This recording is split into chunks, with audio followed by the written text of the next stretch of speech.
देखिए, आज हम आप लोगों के बीच काव्यखंड गोधुली भाग 2 के काव्यखंड के अंतर्गत तीसरा पाठ जो घनानंद के द्वारा विरचित है उसे ही पढ़ाने जा रहे हैं। सबसे पहले आप घनानंद के विषय में जानें, उनका जीवन परिचय, तत्पश्चात उनके विरचित कविता का अर्थ हम लोग समझेंगे। तो घनानंद जी रीति युगीन जो काव्य है उसमें घनानंद जी को रीति मुक्त काव्यधारा का शीर्षस्थ कवि माना गया है। रीति युगीन का अर्थ होता है जो परंपरा से चली आ रही जो व्यवस्था है उस व्यवस्था में परिवर्तन करते हुए स्वयं के अपने विचारों का आदान प्रदान करना। इनका जन्म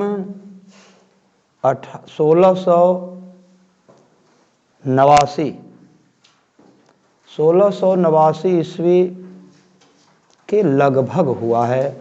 अफसोस रहता है ऐसे महान कवियों का जो जन्म है वो पूर्णतः स्पष्ट नहीं हो पाता, क्योंकि इनकी रचनाओं के आधार पर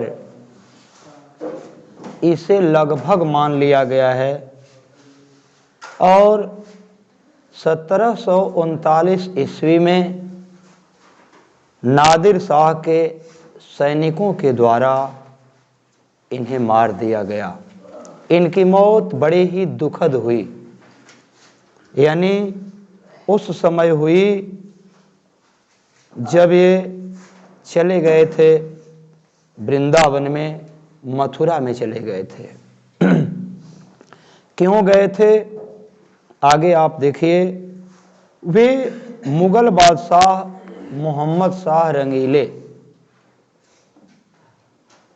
के यहाँ मीर मुंशी का काम करते थे। मीर मुंशी का अर्थ होता है प्रधान मुंशी।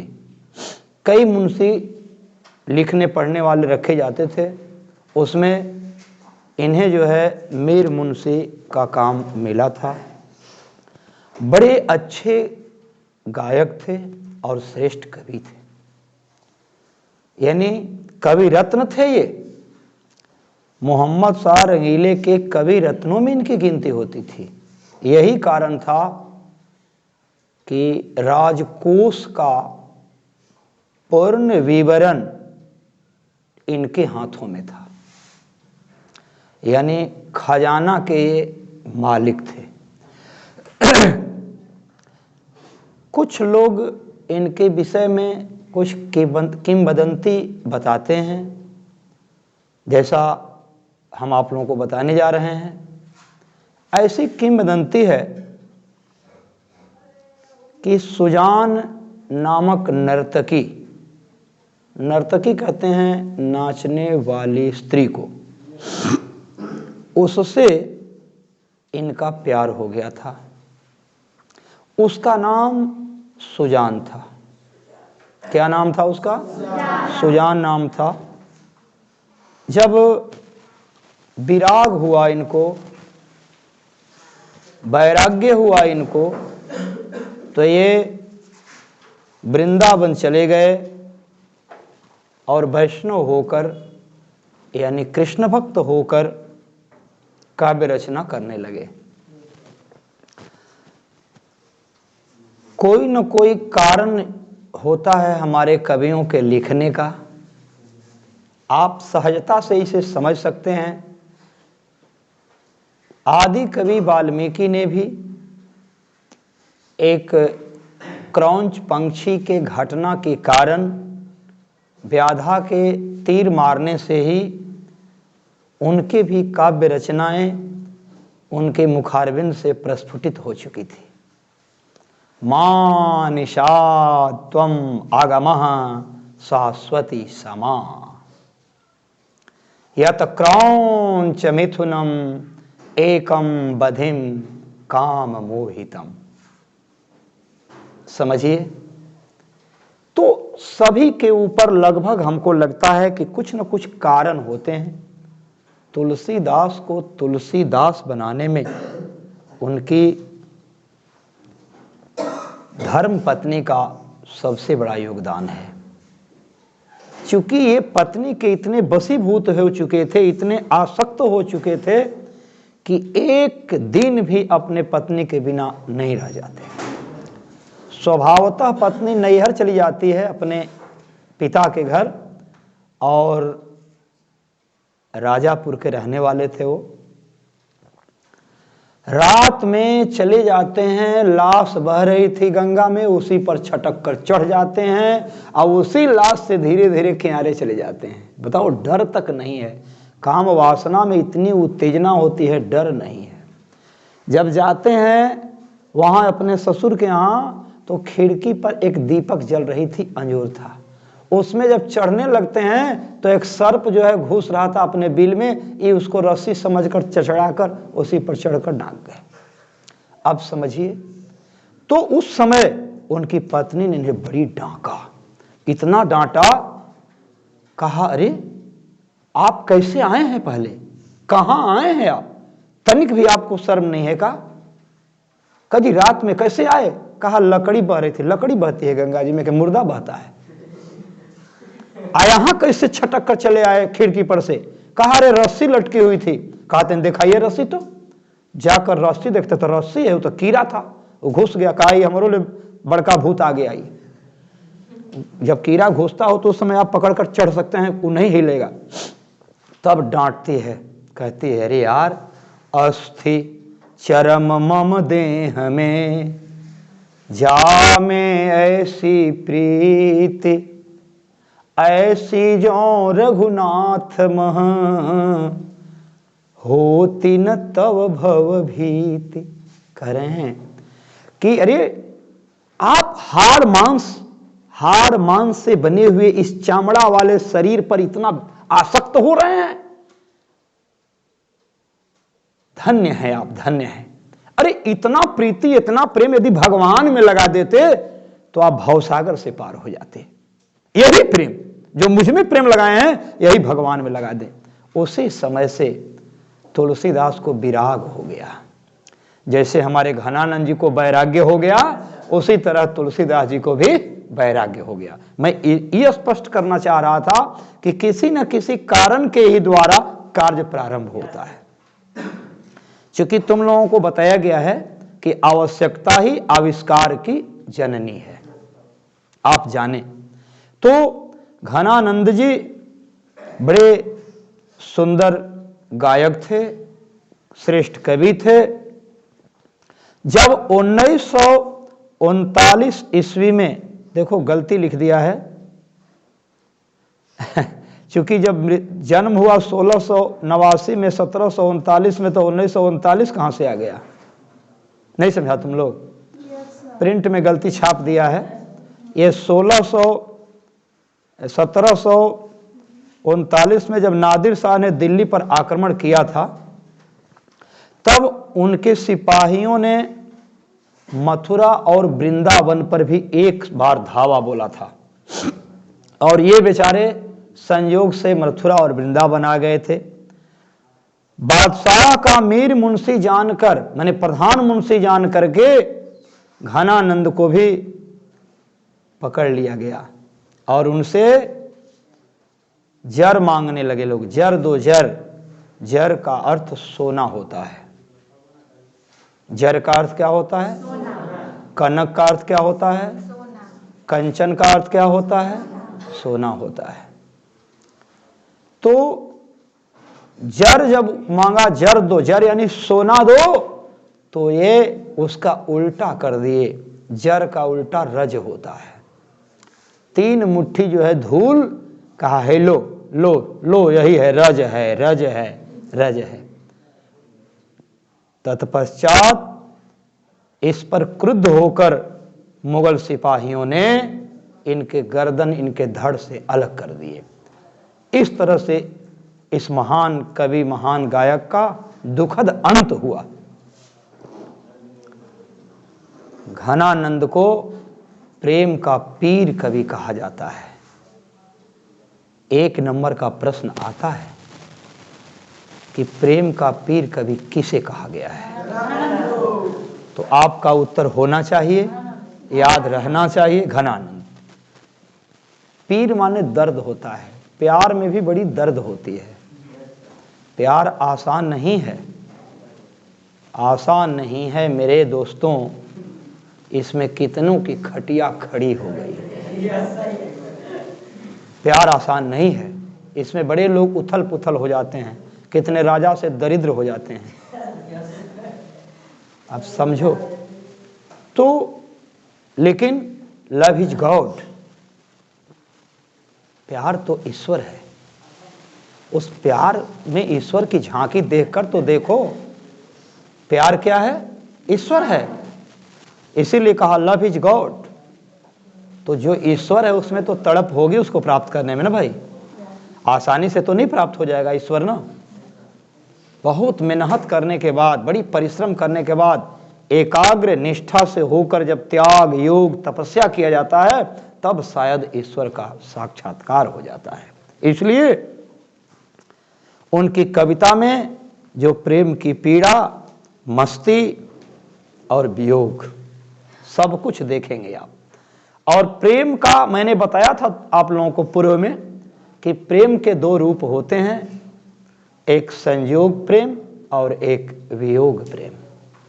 संयोग प्रेम में नायक और नायिका एक साथ होकर अपने जीवन का आनंद लेते हैं, परंतु हमेशा तो एक समान गति नहीं चलती ना बेटा।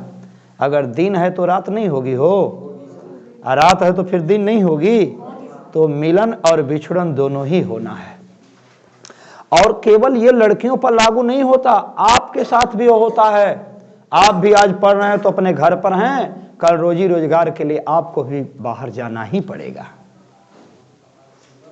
जैसे लड़कियों को ससुराल जाना पड़ता है, तो ये तो विधि का विधान है। इस तरह से देखिए, इनकी भाषा ब्रज भाषा है। ब्रज भाषा के सबसे मूर्धन्य कवि सूरदास को माना जाता है, लेकिन हमारे घनानंद जी भी ब्रज भाषा के मूर्धन्य कवि हैं। इनको जो है मथुरा, वृंदावन, बरसाने, गोकुला का जो प्रेम मिला है, उससे बिल्कुल ये आसक्त हो गए हैं, तल्लीन हो गए हैं। तो वियोग में भी सच्चा प्रेमी जो वेदना सहता है, उनके चित्त में जो विभिन्न तरंगें उठती हैं, उर्मियां, लहरें उठती हैं, उनका चित्रण घनानंद ने सम्यक रूप से किया है।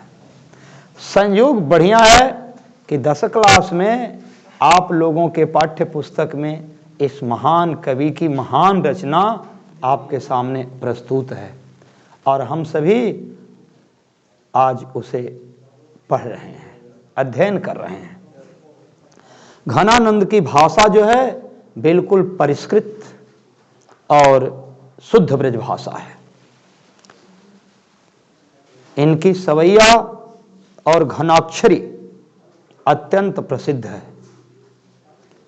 घनानंद के प्रमुख ग्रंथ जो 3 हैं, पहला सुजान सागर, विरह लीला, रसकेली वल्ली, तीनों बड़ी ही सुंदर रचनाएं हैं। जो हम लोग पढ़ रहे हैं यह सुजान सागर से ली गई है। तो आइए हम इनके कविताओं को देखें। शीर्षक 2 कविताएं इनकी आपको मिल रही हैं। अति सुधो स्नेह को मार्ग है, देखिए, शीर्षक को हालांकि संक्षिप्त होना चाहिए, सारगर्भित होना चाहिए और उसे सरल होना चाहिए, परंतु शीर्षक बड़ा है, लेकिन ब्रजभाषा में लिखने के कारण इतना ही मोहक हो गया है कि इसे पढ़ करके, शीर्षक पढ़ करके कविता पढ़ने की आकांक्षा प्रबल हो रही है। अति शोधो स्नेह को मार्ग है। देखिए, अपभ्रंश हैं, मार्ग का मार्ग होता है, स्नेह का स्नेह होता है, शोधो का सीधा होता है। परंतु इन लोगों की जो भाषा है ऐसा लिखने के बाद ही बड़ी सुंदर लगती है, इसलिए अति शोधो स्नेह को मार्ग है। स्नेह यानी प्रेम का जो मार्ग है वो बड़ा सीधा और सरल होता है, क्योंकि जहाने को सयानप बांक नहीं। इस प्रेम में नीक बनने की कोई जरूरत नहीं होती, चतुराई दिखाने की कोई जरूरत नहीं होती। राधा और कृष्ण की तरह बिल्कुल हृदय खोल करके प्रेम किया जाता है, क्योंकि प्रेम में चतुराई होगी, प्रेम में नीक बनने की बात होगी तो कहीं ना कहीं उसमें असत्य चला आएगा। और प्रेम जो है वो सत्य का प्रतीक है, और सत्य जो है वो ईश्वर का प्रतीक है। ट्रू इज गॉड, सत्य ही ईश्वर है, ये प्रतीक हैं। परंतु यदि बांक नहीं, इसमें किसी प्रकार के टेढ़ापन कुटिलता करने की कोई आवश्यकता नहीं है। परंतु आधुनिक युग में प्रेम को आप देख सकते हो ना, कितना क्या हो जाता है, कहने में शर्म आता है, कहा भी नहीं जाता है। चूंकि आज का प्रेम बिल्कुल स्वार्थी हो गया है, आज का प्रेम जो है मतलबी हो गया है, आज का प्रेम जो है लौकिक हो गया है। लौकिक, लौकिक प्रेम प्रेम नहीं है, पारलौकिक प्रेम प्रेम है। क्योंकि दो दिलों का मिलन होता है, दो दिल मिलकर एक दिल हो जाते हैं, इसलिए प्रेम का मार्ग बिल्कुल सरल है, सीधा है। इसमें जो बात हो खुले दिल से बात हो, कहीं कटुता ना हो, कलुषितता ना हो, ऐसा ना हो कि मुंह में राम बगल में छुरी, केकर पाए की कतनी मूरी, ऐसा नहीं होना चाहिए। क्योंकि कृष्ण और राधिका की तरह हमारा प्रेम निश्चल और बेहबल होना चाहिए, पवित्र होना चाहिए। वही प्रेम टिकाऊ होता है, वही प्रेम में दृढ़ होता है, वही प्रेम मजबूती को प्राप्त करता है, और टूटने पर भी नहीं टूटता। एक साथ जीना और एक साथ मरना होता है।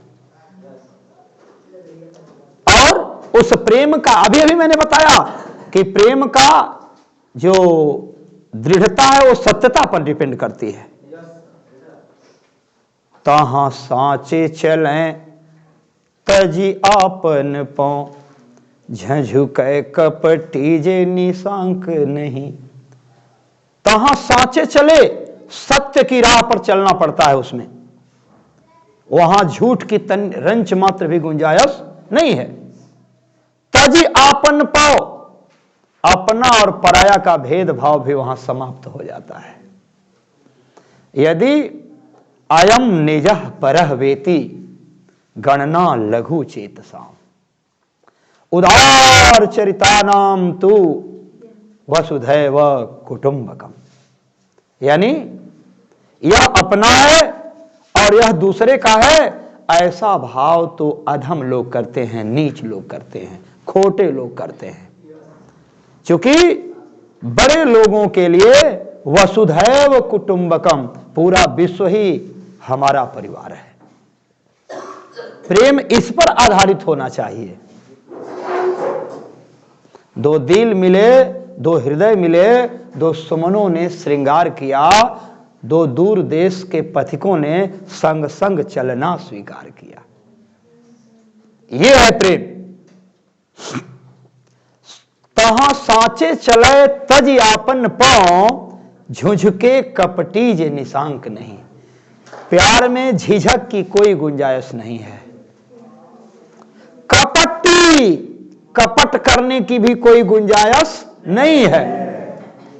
कालनेमी की तरह हनुमान जी का रास्ता रोक दिया था और कह रहा है विश्राम कर लो, रैन बसेरा थक गए हो।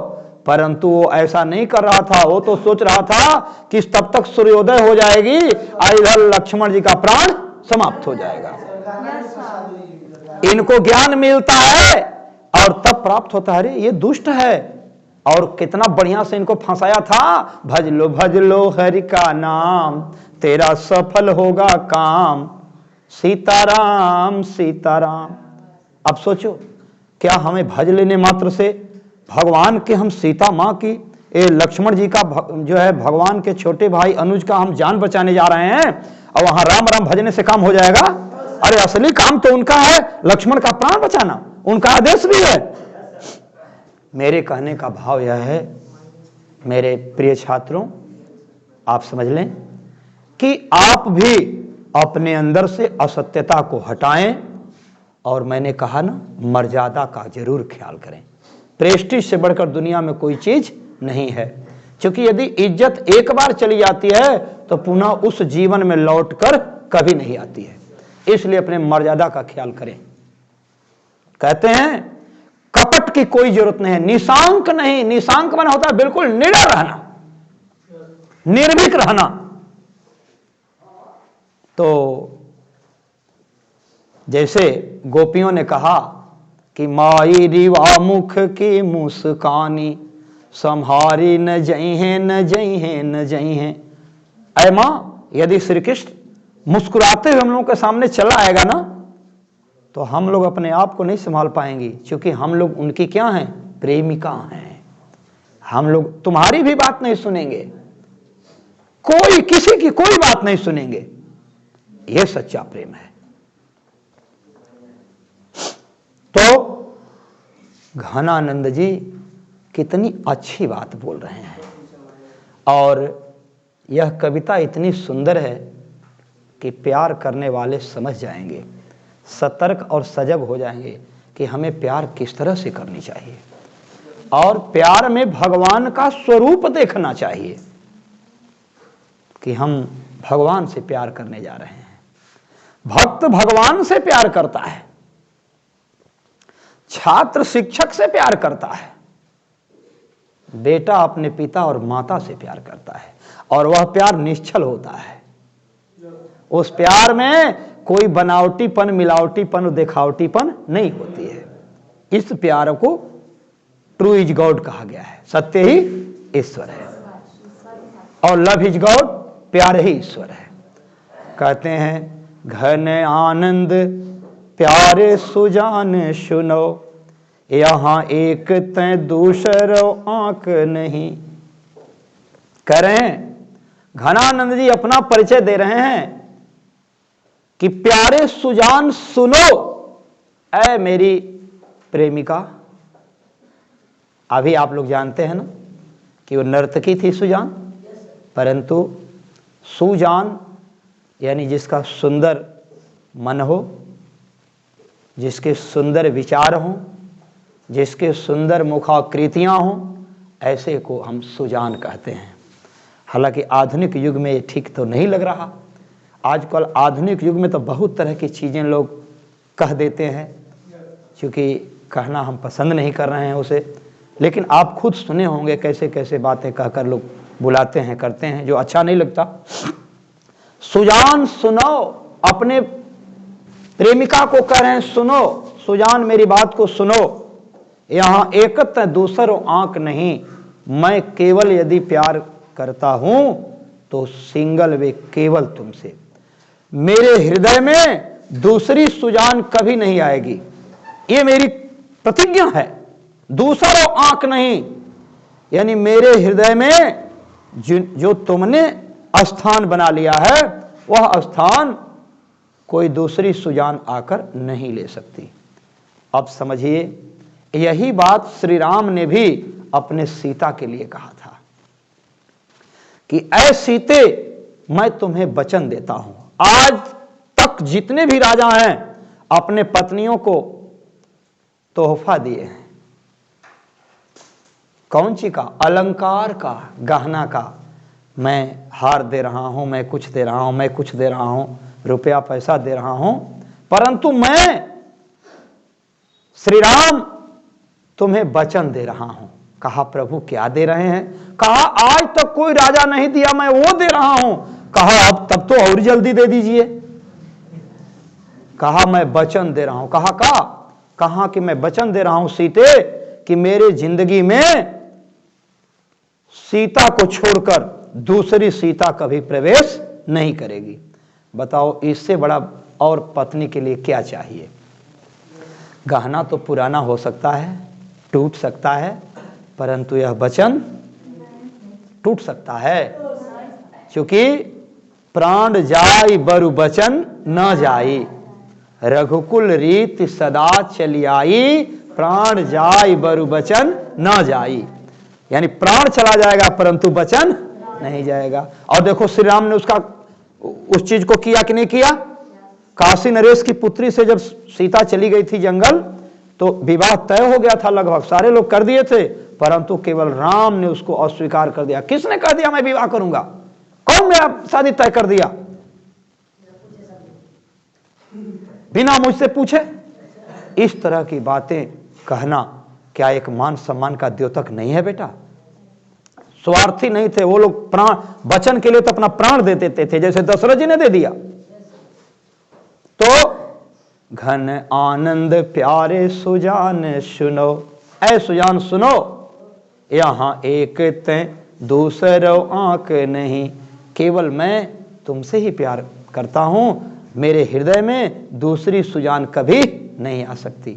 ऐसा कहने से प्यार बिल्कुल दृढ़ हो जाता है, प्यार मजबूती को प्राप्त करता है। ठीक है कि नहीं? ठीक है, बोलो। ऐसा कहने से प्यार क्या होता है? मजबूती को प्राप्त होता है, और भी दृढ़ और मजबूत हो जाता है। और प्यार करने वाले को ऐसा विश्वास अपने प्रेमिका को दिलाना ही चाहिए। तुम कौन धौ पाटी पढ़े हो कहो, मन लेहु पै देहु छटाक नहीं।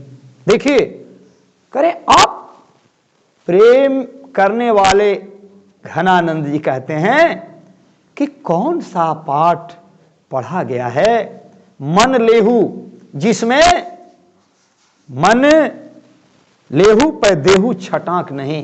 इसमें दोनों प्रेमी और प्रेमिका दोनों चाहते हैं, प्रेमी और प्रेमिका, ध्यान देंगे आप लोग, प्रेमी और प्रेमिका दोनों चाहते हैं कि हम देने को एक मन दे दें, यानी 40 केजी दे दें। 40 किलो का एक मन होता है, कहीं कहीं छोटका मन भी चलता है जो 16 केजी का होता है, 20 केजी का होता है, परंतु जो पक्का मन है वो 40 केजी का होता है। जो क्विंटल होता है वो 100 केजी का होता है, 100 किलोग्राम का एक क्विंटल होता है। पसेरी जो होता है वो 5 किलो का होता है। जो बेचता है साग सब्जी जो है वो पसेरी पर देता है, आप ले सकते हैं, किलो पर भी देता है। तो ध्यान दें, कह रहे हैं कि तुम कौन धो पाठ पढ़े हो कहो।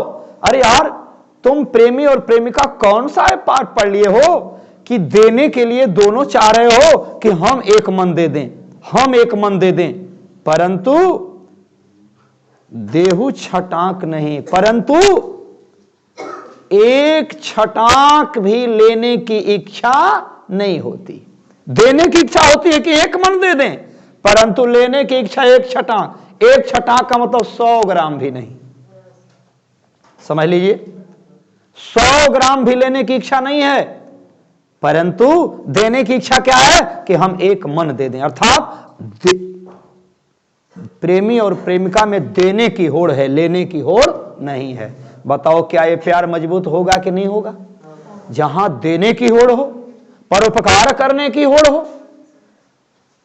और यहां आजकल के प्रेमी तो लेने की होड़ करते हैं कि कितना ले लें, अब देने के लिए 100 ग्राम भी बल्कि 9 दें तो बढ़िया है। इसलिए मन देहु पहलेहु, इसके दो अर्थ होंगे। पहला, एक बात और सुन लो, इसमें मन को ले लिया जाता है, हृदय को ले लिया जाता है, यानी दोनों हृदय एक दूसरे पर समर्पित हो जाते हैं। इसलिए मन देहु मन लेहु, इसमें मन क्या होता है? ले लिया जाता है। देहु छटाक नहीं, इसमें मन को हटाने में रंच मात्र भी नहीं हट पाता, इसलिए मन देहु पहलेहु छटाक नहीं। इसमें मन, दोनों मन एक दूसरे को समर्पित हो जाते हैं और फिर उसमें से लेने के लिए एक रंच मात्र भी लेने की इच्छा नहीं होती।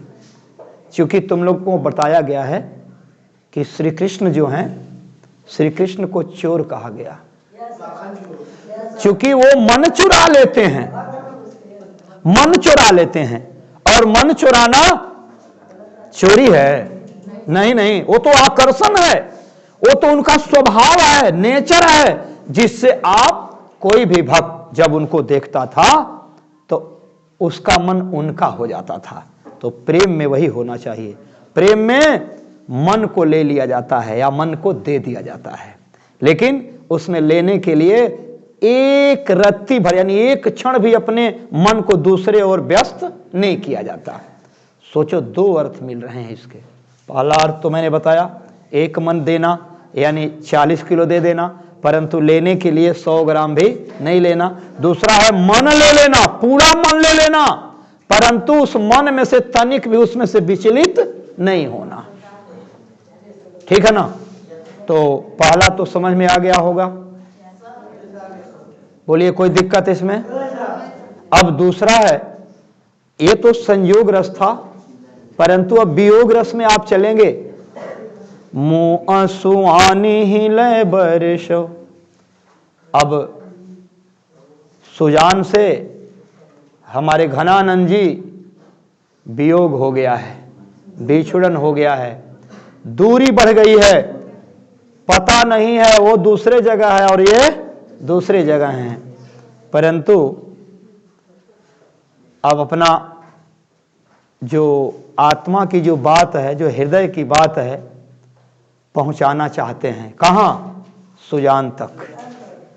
पूर्व के समय में लोग अपनी बातों को पहुंचाने के लिए कबूतरों से, कुत्तों से, सुग्गों से अपनी बातों को पहुंचाने का काम करते थे। और ध्यान देंगे, अपना संदेश वाहक हम उसे ही बनाते हैं जो हमारा पूर्ण विश्वासी हो, क्योंकि उस पर हमारा पूरा विश्वास है कि ये मेरे साथ गलत नहीं कर सकता, मेरी अनभलाई ये नहीं कर सकता, मेरी बुराई नहीं कर सकता। ऐसे विश्वासी को, जो पूर्ण विश्वासी हो, जैसे भगवान राम ने हनुमान को बनाया था, उसी तरह से हमारे घनानंद जी ने भी अपना विश्वासी बादलों को कहा है कि ऐ बादल, तुम मेरे सबसे बड़े विश्वासी हो और तुम मेरे संदेश को जरूर पहुंचा देना। अब समझो कि बादल को क्यों कहा, बादल में क्या खासियत है? क्योंकि बादल का बनना, बादल का बरसना और बादल का नीट एंड क्लीन होना, स्वच्छ और पवित्र होना, ये आपके लिए होता है। उसमें बादल की तनिक भी कोई स्वार्थ नहीं होता। बादल तो परोपकार के लिए बनता है, उपकार के लिए बरसता है और लोगों को शांति और जीवन प्रदान करता है। परोपकारी, बादल जैसा परोपकारी अब दुनिया में कोई है नहीं। समझोगे तब तो समझ में आएगी ना बेटा। बोलने से ज्यादा समझना बड़ी श्रेष्ठ होता है। पहले सुनो गुनो और तब धुनो। केवल सुनना धुनने से काम गड़बड़ हो जाएगा। इसलिए पर काज ही देह को धारी फिरो। सोचो, तुम जन कल्याण के लिए पर काज, पर माने दूसरे के कल्याण हेतु अपने शरीर को धारण करते हो। कौन? बादल। परजन्य यथार्थ वै दर्शो। तुम्हारा जो दर्शन होता है देख कर ही हमारे भारत देश के किसान झूमने लगते हैं, अपने भूमि माता को चूमने लगते हैं, क्योंकि हमारा देश कृषि प्रधान देश है।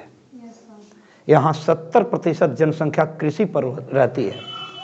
तो और कृषि के लिए बादलों का होना और बरसना बड़ी जरूरी है। नहीं तो आधुनिक युग में बड़े साधन बने हैं, फिर भी यदि आसमान से बारिश कम होती है तो उसका दुष्प्रभाव हमारे किसानों पर, फार्मरों पर पड़ जाता है। इसलिए पर काज ही देह को धारी फिरो, परजन्य यथार्थ है दर्शो। तुम्हारा दर्शन बड़ा पुण्यदायी है। ऐ बादल, तुम मेरे मित्र हो, इसलिए तुमसे बड़ा और कोई मेरा हितैषी नहीं हो सकता। मेरे पास कुछ कष्ट हैं, दुख हैं, मैं अपनी प्रिया से वियुक्त हूं, प्लीज हेल्प मी। अंग्रेजी में कहते हो ना, हिंदी में कहेंगे आप मेरी मदद करें, कृपया आप मेरी मदद करें।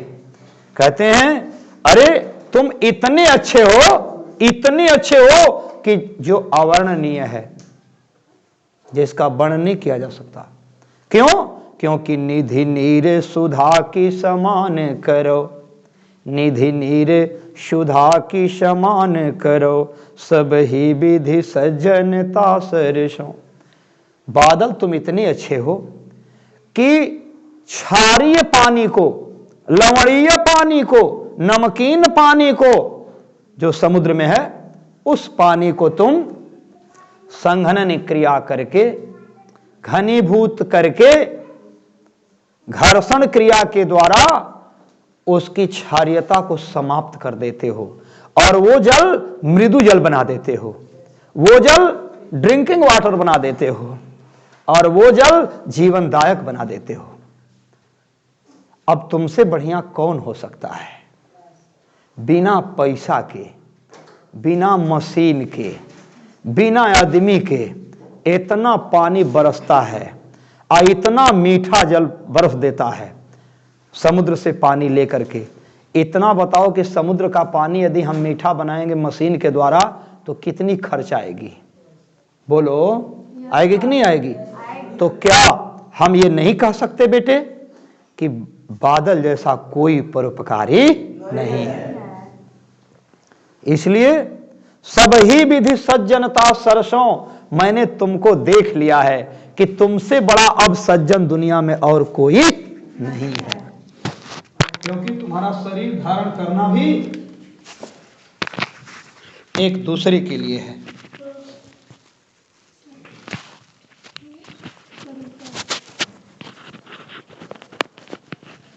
एक दूसरे के लिए है। तो है? नहीं है, हो गया ना? ठीक है। तो देखिए, अब कह रहे हैं यदि किसी धावक को, किसी अपने विश्वासी को कहीं भेजा जाता है तो उसकी प्रशंसा की जाती है, ताकि प्रशंसा कर देने से वो हमारा काम बढ़िया से करेगा। वही कार्य हमारे घनानंद जी कह रहे हैं। क्या कह रहे हैं? घन आनंद जीवन दायक हो, तुम मेरे जीवन देने वाले हो बादल। कछु मेरी और पी रही हैं परशो, तुम मेरे, कह रहे हैं कि घन आनंद जीवन दायक, तुम घनानंद के जीवन देने वाले हो, क्योंकि मेरा काम तुम करने वाले हो ना।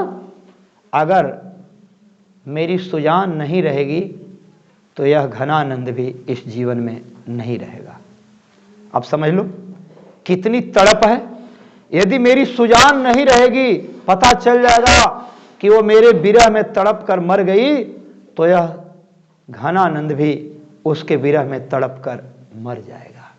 इसलिए तुम्ही ने जीवन दिया, तुम्ही ने एक आलंबन दिया, सहारा दिया, और घनानंद जीवन दायक हो, तुम घनानंद के जीवन देने वाले हो। कछु मेरी और पी रही परसो, कुछ मेरे हृदय के दुखों को छुओ, देखो स्पर्श करके। अब आप समझ सकते हैं कि बादल कैसे छुएगा। जब बारिश होती है तो उस समय जो उष्ण हवा है वो ठंडी हवा में बदल जाती है, और विरह वेदना में हमारे घनानंद जी बिल्कुल ही तप्त हो रहे हैं। तप्त होना मतलब उष्णता, इनको बुखार की तरह हो गया है, इनका हृदय धड़क रहा है। कह रहे तनी करेजा को छू कर देखो ना, कितनी ताप है मेरे हृदय में। कुछ मेरी ओ पी रही है परसो, मेरे हृदय के दुख को तन की छू कर देख लो कि किस तरह का मेरा कष्ट है। ठीक है बेटा ना। तो कब हूं बा बिसासी सुजान के आंगन, मोह आंसुआनी ही लय बरसो। ऐ बादल, कब हूं बा, मेरी सबसे बड़ी विश्वासिनी है कौन? सुजान। मेरी सबसे बड़ी विश्वासिनी है सुजान, और सुजान के आंगन में जाकर के, चूंकि वो भी तो इसी तरह बिरा दग्ध में जल रही होगी, और तुम्हारी ठंडी हवा, तुम्हारे ठंडे पानी जब कम से कम उसके ताप को कुछ तो कम कर देंगे ना। इसलिए, और इसके लिए तुम अपना जल मत बरसाना, क्योंकि हो सकता है, कह सकते हो कि तुम्हारी प्रिया की बात है तो मैं अपना जल क्यों बरसाऊं, मैं तो दुनिया के लिए जल बरसता हूं ना। इसलिए मोह आंसुआनी ही लय बरसो, मेरे अश्रु रूपी पानी को ले लो और ले जा करके और सुजान के आंगन में इन अश्रुओं को क्या कर देना, गिरा देना, और बता देना कि यह जो जल है तुम्हारे प्रेमी के अश्रु का जल है। शायद उस अश्रु जल से वो शीतल हो जाएगी और उसका जीवन बच जाएगा। यानी विरह वेदना में जलती हुई को आदमी कहता है डूबते हुए को तिनका का सहारा, कुछ तो मिल जाएगा उससे। और उसे बता देना कि धैर्य रखे, ये सुजान, ऐ सुजान, तुम्हारे लिए अभी घनानंद जीवित है, और जैसे मिलन के बाद विरह हुआ उस तरह से विरह के बाद पुनर्फिर मिलन अवश्य होगा। इस तरह से यह हमारा घनानंद का विरचित जो कविता है वो समाप्त होता है। क्योंकि आप सभी को इसमें कोई परेशानी तो है नहीं, कोई प्रॉब्लम है आप लोगों को, कहीं कोई दिक्कत है नहीं है? तो देखिए थोड़ा सा देख लेते हैं कि क्या समय जो है, 8 बज रहा है। अच्छा देखिए मैं बता रहा हूं, थोड़ा सा प्रश्न देख लीजिए आप लोग। कवि प्रेम मार्ग को अति सुधो को क्यों कहता है और इस मार्ग की विशेषता क्या है? ध्यान देंगे, कवि प्रेम मार्ग को अति सुधो इसलिए कहता है कि प्रेम ईश्वर का प्रतीक है और ईश्वर को हम सहजता से प्राप्त कर सकते हैं, उनके साथ छल और छद्म करके उनको प्राप्त नहीं कर सकते। क्योंकि इस मार्ग की विशेषता जो है वह यह है कि यह धर्म और सत्य पर टिका हुआ है। इसकी विशेषता क्या है? धर्म और सत्य पर रहना इसका। कवि प्रेम मार्ग को इसलिए सीधा कह रहा है क्योंकि प्रेम जो है ईश्वर का प्रतीक है और ईश्वर को हम सरलता से प्राप्त करते हैं, सहजता से प्राप्त कर सकते हैं, उनके साथ छल छद्म और अधर्म करके नहीं कर सकते। इस मार्ग की विशेषता यही है कि प्रेम जो है वो सत्य और धर्म पर आधारित होना चाहिए, सत्य और धर्म पर आधारित होना चाहिए। मन लेहू पै देहू छटाक नहीं से कवि का क्या अभिप्राय है?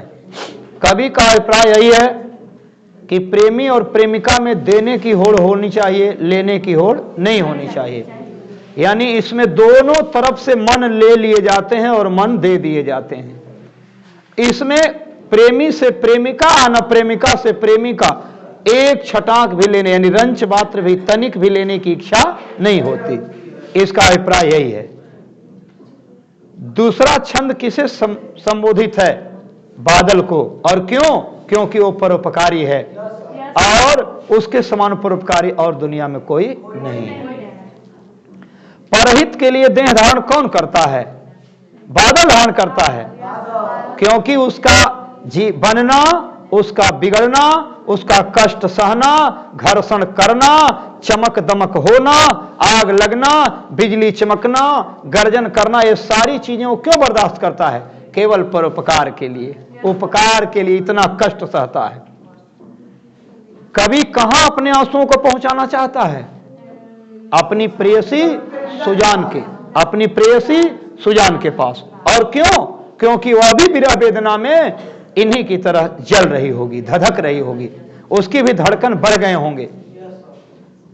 और व्याख्या करें तो कहना ही नहीं है। यहां एक ते दूसर आंख नहीं, प्रस्तुत पंक्ति में यह बताया गया है कि यदि प्रेमी अपने प्रेमिका को यह शब्द कहता है कि मैं केवल तुमसे प्यार करता हूं, दूसरा कोई मेरी जिंदगी में मैं वचन देता हूं नहीं आ सकता, तो वह प्रेम और भी क्या हो जाता है? दृढ़ और मजबूत हो जाता है।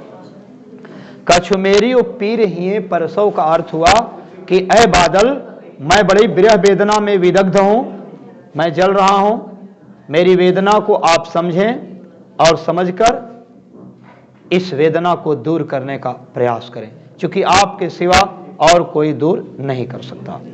बहुत बहुत धन्यवाद आप लोगों को। आज इतना ही, फिर दूसरे दिन हम लोगों की दूसरी बातें होंगी। बंद कर दो तो